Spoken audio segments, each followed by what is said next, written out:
Budgets collapsing, jobs erased, states on the brink. Tourism isn't slowing, it's collapsing. These are the 10 U.S. states now in crisis because their tourism industry has fallen apart.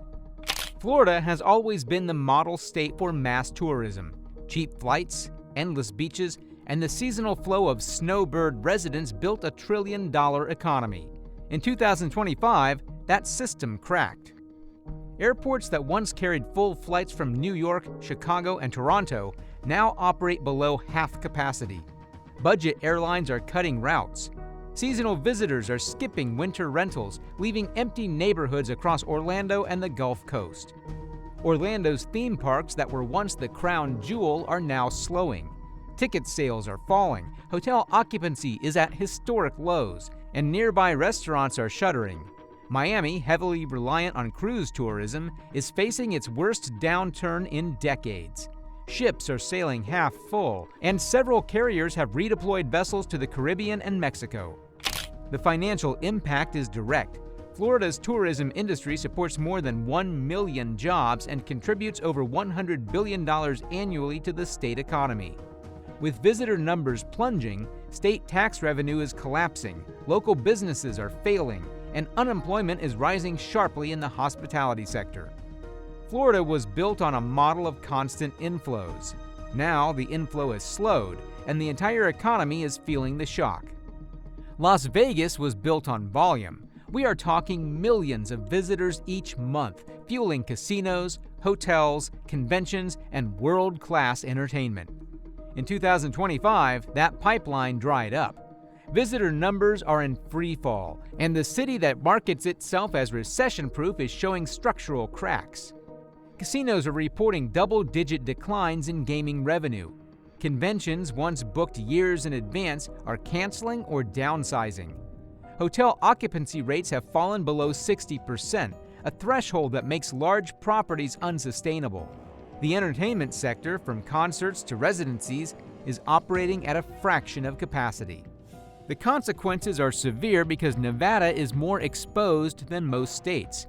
Roughly 1/4 of its entire economy is tied to tourism. With fewer travelers arriving, secondary industries are unraveling.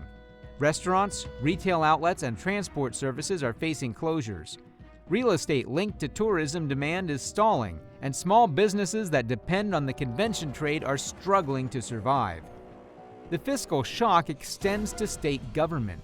Nevada's budget relies heavily on gaming and hospitality taxes. With both collapsing, lawmakers are facing budget shortfalls that will hit public services. Las Vegas once symbolized limitless growth. Now it represents the vulnerability of an economy chained to tourism. Las Vegas feels stranded on land, whereas Hawaii is stranded by distance. Hawaii's economy has always depended on long-haul flights and high visitor volumes. In 2025, that reliance has become its greatest weakness. Bookings are dropping at double-digit rates, and major airlines are cutting capacity on trans-Pacific routes. Hotels across Oahu, Maui, and the Big Island are reporting record-low occupancy. Resorts that once ran near full capacity year-round are standing half-empty, forcing mass layoffs. Restaurants, tour operators, and cultural attractions are losing customers by the week. Cruise traffic, once a reliable supplement, has also thinned as operators prioritize shorter, more profitable Caribbean and Mexican routes. The consequences are deeper than tourism alone.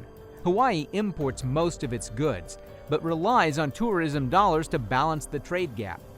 With inflows collapsing, local budgets are strained. Agricultural exports, such as coffee and pineapple, cannot compensate for the shortfall.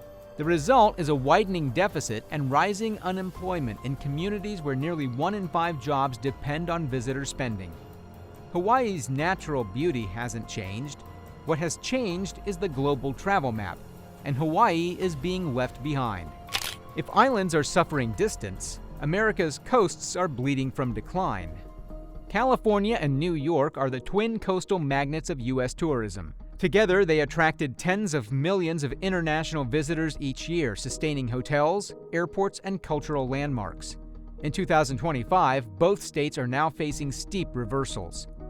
In California, San Francisco has been hit hardest. Visitor spending is falling, hotel occupancy is sliding below profitability, and major conventions are pulling back.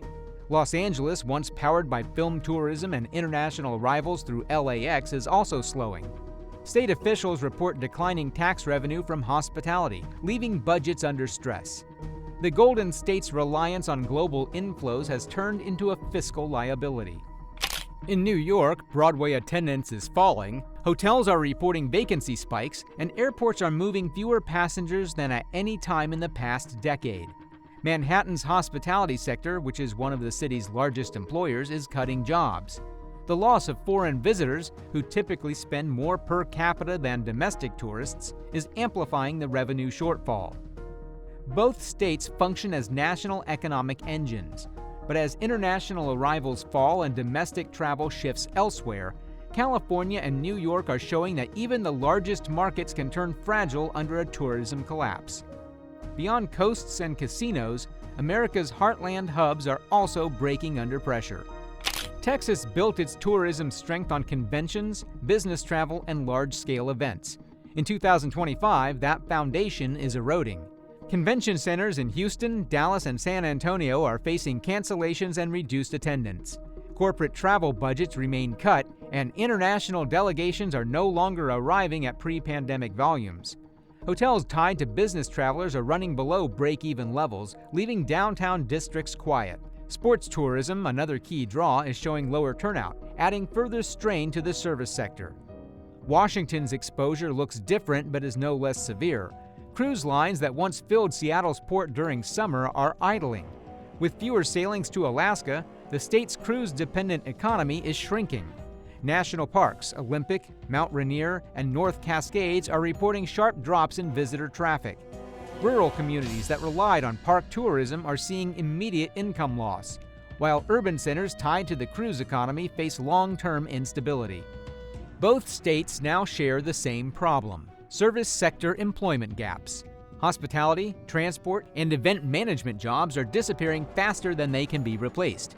For Texas and Washington alike, the collapse is not just about tourism numbers, it is about missing pillars of local economies.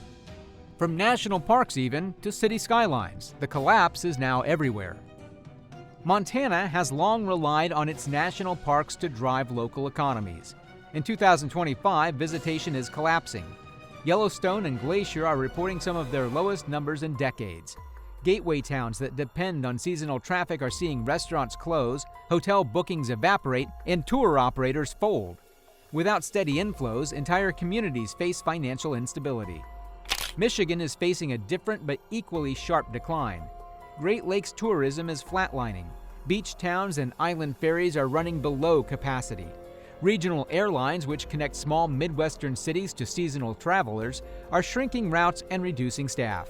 For a state already battling industrial decline, the tourism shortfall removes one of the few remaining growth sectors. Illinois, anchored by Chicago, is feeling the collapse through its once dominant convention trade. McCormick Place, the largest convention center in North America, is booking fewer events, with international delegations pulling back. Hotel and restaurant industries that grew around trade shows are cutting staff.